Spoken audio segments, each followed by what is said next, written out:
one, because a lot was being said initially when reports came out about James Comey in this indictment. There were really two things on this indictment. They said James Comey lied and he knowingly lied. What was he lying about? Well, it's alleged that James Comey went in front of Congress. He went into a legal court proceeding and he said that he gave someone information or he gave someone permission to speak about things that were going on inside the FBI at the time. Well, James Comey denied that. He said, I didn't do that. I didn't give this person information. Then allegedly the person comes out and says, well, he did give me information. And this whole thing is a mess. So is there something to this indictment? Some are saying yes, some are saying no. Now we're finding out that James Comey could be in more trouble now that we have new evidence, emails supposedly. Let's see what they have to say over at Fox Business. Check this out. Congressman Brandon Gill. Congressman, what do you make of this story? Congressman. Well, listen, thanks for having me on. You know, John Brennan is somebody who led the weaponization of the federal government against President Trump. He lied before Congress. He said that the CIA did not want to use the Steele dossier as part of its intelligence assessment that formed the baseline for the federal government going after President Trump. Come to find out, we have found out since then that it was himself who actually signed off on using the Steele dossier. He lied before Congress and he ought to be held accountable. So that Steele dossier was funded by the Hillary Clinton campaign and the DNC. It's anti-Trump opposition research that's been debunked. So let's go through it. House Judiciary Chair Jim Jordan referred John Brennan to the DOJ, saying the former CIA chief willfully and intentionally lied to Congress in his 2023 House Judiciary testimony. He's accused of denying that the CIA used the debunked, discredited anti-Trump Steele dossier in that 2017 intelligence community assessment for then President Barack Obama on Russian interference, and that he also claimed the CIA opposed, including the dossier in that. But he has a long litany of accusations against him that he's repeatedly been lying to Congress even before that. That's what the news reports show.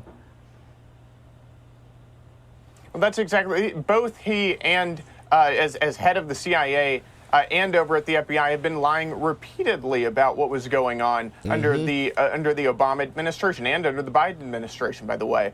And they ought to be held accountable. Listen, the American people want to know that those at the highest levels of government are going to be held accountable the same way anybody else in America would. That if you lie before Congress, you're going to be indicted. Let's move on. No, you're going to be indicted depending on who's in office, right? And you're going to face maybe some charges depending on what you know. Is this going to move forward? James Comey being the position that he was in, he has to know so much and have so much information, which is one of the reasons why he's here. We'll have to see how this plays out. Let's keep going. On to this. Let's get your reaction to Senator Lindsey Graham. He spoke on new evidence that has surfaced in the federal criminal case of James Comey, accused of lying to Congress and obstruction. He faces a January 5th, 2026 trial date. Watch this. I never believed that you would get, if you're the FBI director and you get an investigative memo from the CIA that Hillary Clinton is trying to tie her opponent, Donald Trump, to Russia, that wouldn't ring a bell.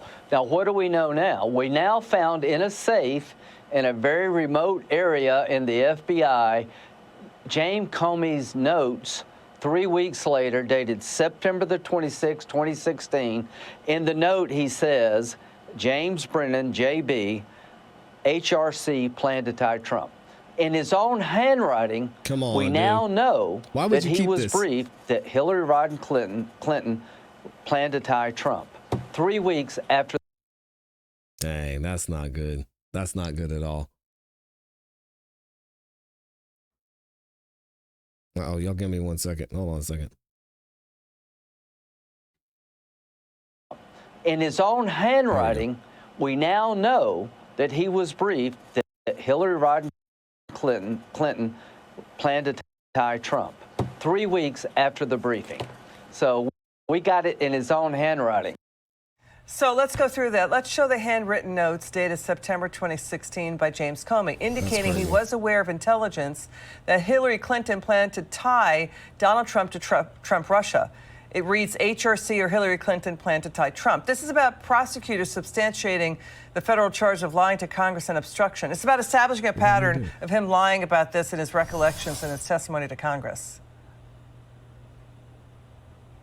Go ahead, Congressman. That's exactly right. And every day we're learning more about what was going on. We're learning more about how deep this weaponization, how deep this corruption was under Biden, under President Obama, and they ought to be held accountable. That's all that's happening here. All that's happening is accountability for people at the highest levels of government who weaponized the federal government against their political enemies, and they ought to be held accountable for it. Yeah, the operative word is. All right, now let's go over to Newsmax and find out what was in these personal emails, what was in these notes, and what James Comey's looking at facing here. Prosecutors and the Federal Bureau of Investigation, the FBI, have released an avalanche of new evidence, all in relation to the Russia hoax. You may remember that, showing that FBI former director, now James Comey, thankfully, had hoped to please Hillary Clinton and cheered on media leaks and facilitated some, actually, that he claimed that he did not sanction, but he's not telling the truth, and wrote emails and notes that directly conflict with his past congressional testimony, which could be perjury, lying under oath to Congress, which is very common. Now that the American people are seeing the corruption cover-up with their own eyes, with our own eyes, cue the power-hungry activists in robes. The federal judge, a federal judge, only one today, ordered prosecutors to provide a trove of evidence to the grand jury by Thursday, citing a concern that the Justice Department's position had been indict first and then investigate later. Now, that's pretty much what we've been watching here, right, is with Republicans and Trump. Indict first, figure it out later, and protect Hillary Clinton. And we've been watching corruption being normalized in Washington for years now. Wow.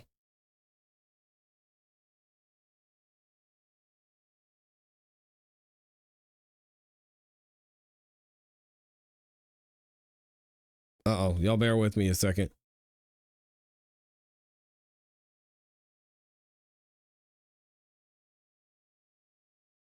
For some reason, we may not be able to get the rest of this video to load. So what I'll do is I'll leave a link to this video for y'all in the description so you can hear about the rest of the emails that are going to come out. Let me know what you think about this in the comments in the chat when it comes to James Comey, because it seems like even when we look in the Letitia James situation, that maybe both sides were guilty of doing some of the things that James Comey and Letitia James are found being indicted for. But it's just now it's their turn. They went after the president. There were issues with the president. Letitia James, now she's going to be held accountable for the things she did that may have been against the law. And then with James Comey, there were actually investigations into him before the president even was in office. So let me know what y'all think about this. Is it something? Is it nothing? Is it everything? We'll have to wait and see.